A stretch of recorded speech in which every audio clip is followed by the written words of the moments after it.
Dear brothers and sisters in the Lord, ప్రభునందు ప్రియమైన సహోదర సహోదరులారా, today's verse for our meditation is taken from the book of Job 5 verse 19. ఈ దినము మన ధ్యానం కొరకై తీసుకున్నటువంటి వచనము యోబు గ్రంథము 5వ అధ్యాయం 19వ వచనం. There shall no evil touch thee. నీకు ఏ కీడును తగలదు.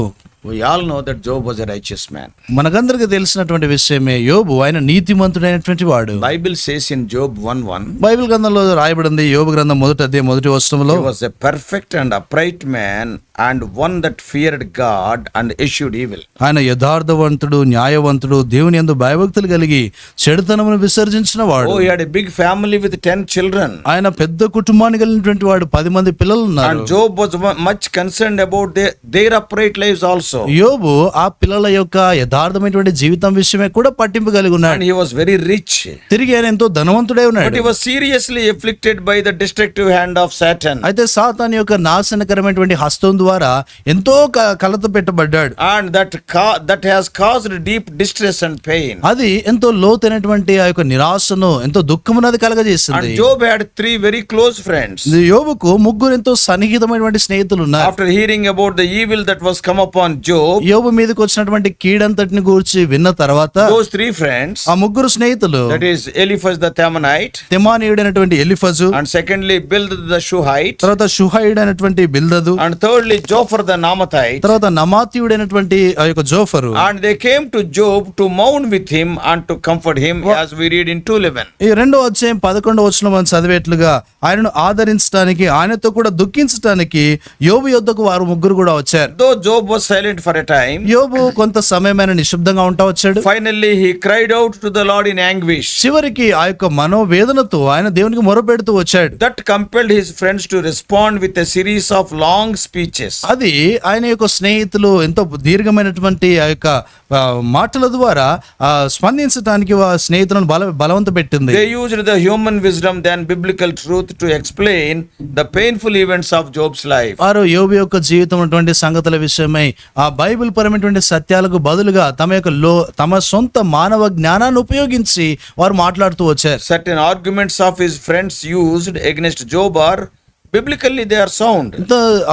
యోబు యొక్క స్నేహితులు యోబుకు విరోధంగా వారు ఉపయోగించినటువంటి కొన్ని వాదనలు దేవుని వాక్య ప్రకారం కొన్ని సరైనవే. But while others are not like that. అయితే కొన్ని ఇతరమైనటువంటి విషయాలు అలా సరిగ్గా లేవు. The first of 3 friends to speak is Eliphaz the Temanite. మొదటి ఆ స్నేహితుల్లో మొదటిగా మాట్లాడినటువంటి వ్యక్తి తెమానీయుడైనటువంటి Eliphaz. Probably he may be the oldest of all people. That's why they have given to the elderly man to speak first. బహుశా ఆ 3లో కూడా ఆయన పెద్దవాడై ఉంటాడు గనక, ఈ పెద్దవాడు గనక నువ్వు మొదట మాట్లాడమని ఆయనకు చెప్తూ వచ్చారు. That's why we can see from his words.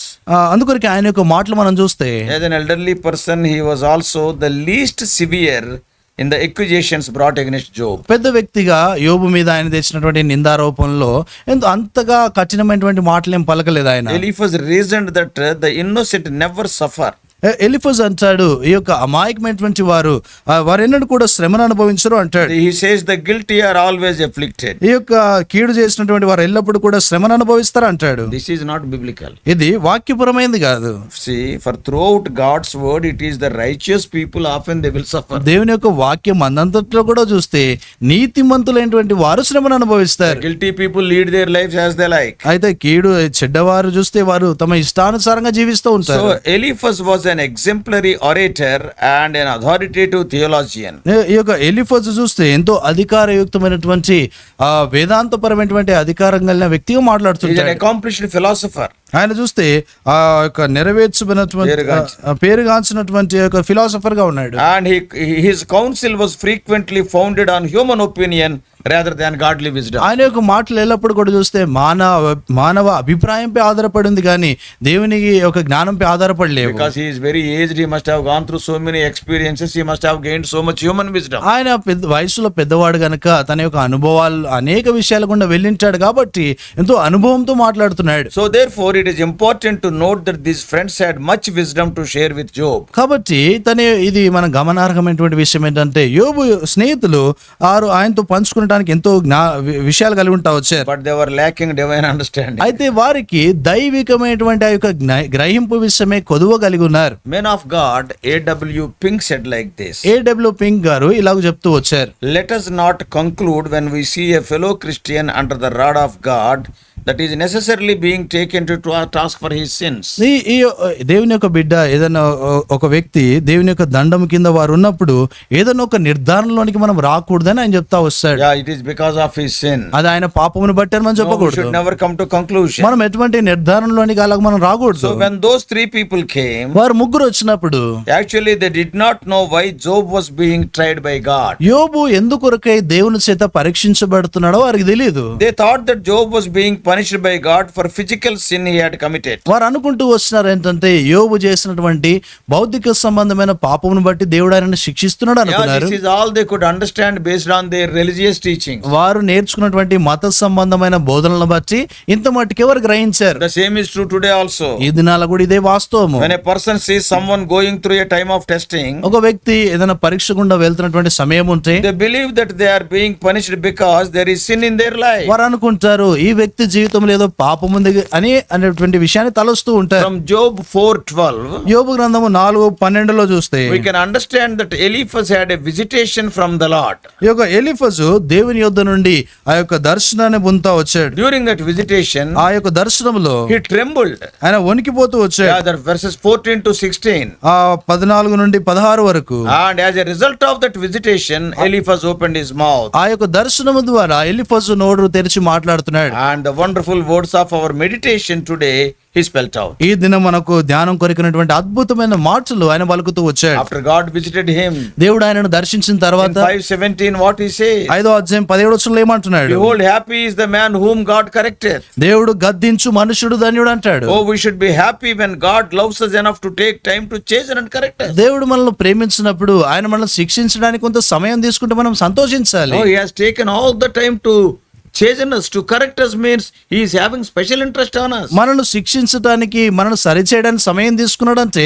దేవుడు ప్రత్యేకమైనటువంటి ఆసక్తి మనపై కలిగి ఉన్నాడు. We may suffer pain, మనకు బాధ కలగవచ్చు, but we can be assured of his hands making us whole again. అయితే మనల్ని మరలా పూర్తిగా అవి స్వస్థపరిచేటువంటి హస్తాలు ఆయనవి. All this chastening and these corrections are with the sole purpose of transforming us into his own likeness. ఈ యొక్క గద్దింపులు తర్వాత ఈ సరిచేయటం ఈ విషయాలన్నీ కూడా ఆయన యొక్క స్వరూపంలోనికి మనల్ని మార్చడానికి దేవుడు ఉపయోగిస్తూ Because we ఉంటాడు. lost the image of God due to the disobedience of Adam in the Garden of Eden. ఎందుకొరకంటే ఏదైనా వనములో ఆదాము యొక్క అవిధేయతను బట్టి దేవుని స్వరూపాన్ని మనం పోగొట్టుకున్నాం. So through these smooth blows, ఈ యొక్క చిన్న ఈ యొక్క సున్నితమైనటువంటి ఈ యొక్క దెబ్బల ద్వారా he will chip out and smoothen all the sharp corners in our life. మన యొక్క జీవితాల్లో ఉన్నటువంటి ఆ పదునైన సంగతులన్నింటినీ కూడా ఆయన సరళపరుస్తూ ఉంటాడు. After a little such suffering, అటువంటి కొంత శ్రమ తర్వాత then the voice of God gives us gracious assurance. దేవుని యొక్క స్వరము ఎంతో కృపాసహితమైనటువంటి నిశ్చేతను అనుగ్రహిస్తుంది. This is what we read in the verse for our meditation today. ఇదే సంగతి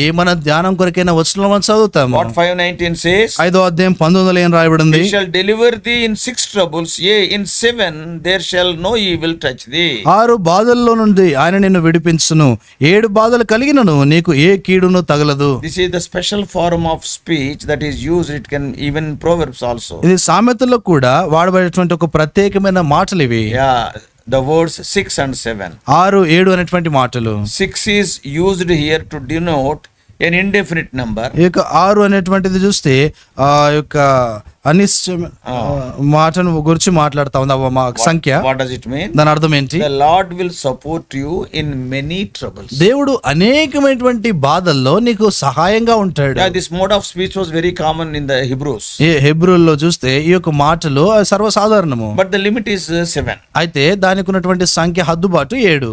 Because for Hebrews it is a perfect and complete number. హెబ్రూలోకి చూస్తే అది పరిపూర్ణమైన సంఖ్య అది. So now what Job is what is written here? ఇక్కడ ఏం రాయబడతా వచ్చింది? He will deliver you from 6 troubles and from 7 troubles he will deliver. ఆయన 6 బాధల్లో నుండి నిన్ను విడిపిస్తాడు, 7 బాధల్లో నుండి కూడా విడిపిస్తాడు. What does it mean? దాని అర్థం ఏంటి? He will deliver you from many troubles and all troubles. ఆయన అనేకమైన సమస్యల నుండి తిరిగి అన్ని సమస్యల నుండి కూడా నేను That విడిపిస్తాడు. is the meaning of 6 and 7. 6, 7 అంటే దాని యొక్క సంఖ్య అర్థం అది. One more very important thing I want to tell. ఇంకొక ప్రాముఖ్యమైన సంగతి నేను I చెప్పాలనుకుంటున్నాను. may not explain it, but I will mention it. నేను దాన్ని వివరించ గమనించకపోవచ్చు కానీ దాని గురించి You చెప్తాను. can meditate it during the day. మీరు దిన సమయంలో మీరు ధ్యానించవచ్చు. When we see microscopically, ఈ యొక్క ఎంతో క్షుణ్ణంగా మనం దాన్ని చూస్తే we can see that Eliphaz was mentioning all the 6 troubles.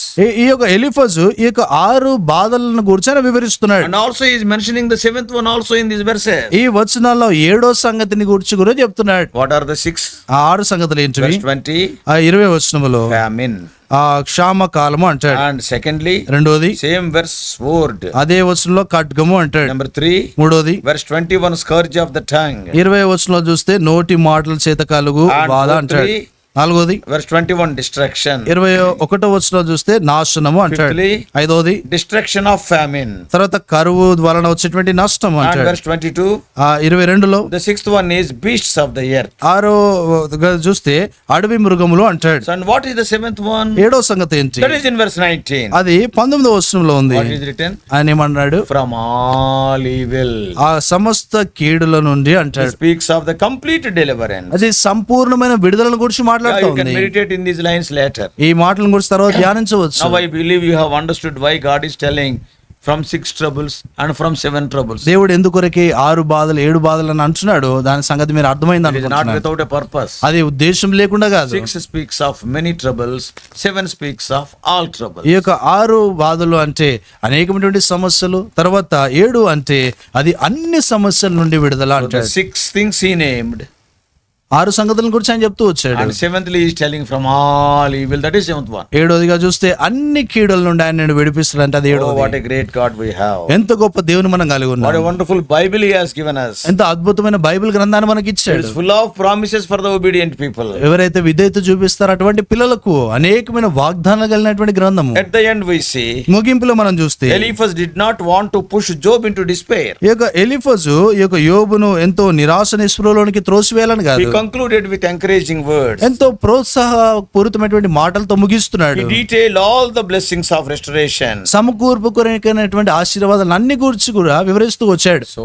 true words are like a medicine to a man who is in the depths of despair. నిజమైనటువంటి మాటలు ఎవరైతే నిరాశ నిస్పృహలో ఉన్నారో అటువంటి వారికి అదొక ఔషధం వంటిది. So before I close, dear brothers and sisters, ప్రియమైనటువంటి సోదర సోదరులారా, నేను ముగించడానికి మునుపుగా every evil in the world is the result of sin. లోకం ఉన్నటువంటి ఒక కీడంతటికి అవన్నీ చూస్తే అవి పాపానికి ప్రతిఫలం అవి. And also remember that all sufferings are not the result of our personal sins. ఇంకా అన్ని శ్రమలన్నీ కూడా మన వ్యక్తిగతమైన పాపం నుండి వచ్చినవి కావు. Some are sufferings of testing from the loving hands of our Father. కొన్ని సంగతులు చూస్తే మన ప్రేమ కలిగినటువంటి దేవుని యొక్క హస్తాల్లో నుండి వచ్చేటువంటి శిక్ష అది. Ultimately they will bring promotion to us in our spiritual life. చివరికి అది మన ఆత్మీయమైనటువంటి జీవితంలో అది పదోన్నతిని అనుగ్రహిస్తుంది. Therefore let us not say no when the Lord is chastening us. కాబట్టి ప్రభు మనల్ని శిక్షిస్తా ఉన్నప్పుడు దాన్ని నిరాకరించకూడదు. Let us hold fast the promise in Job 5:19. యోబు గ్రంథం 5వ అధ్యాయం 19లో రాయబడినటువంటి వాగ్దానాన్ని చేపడదాం.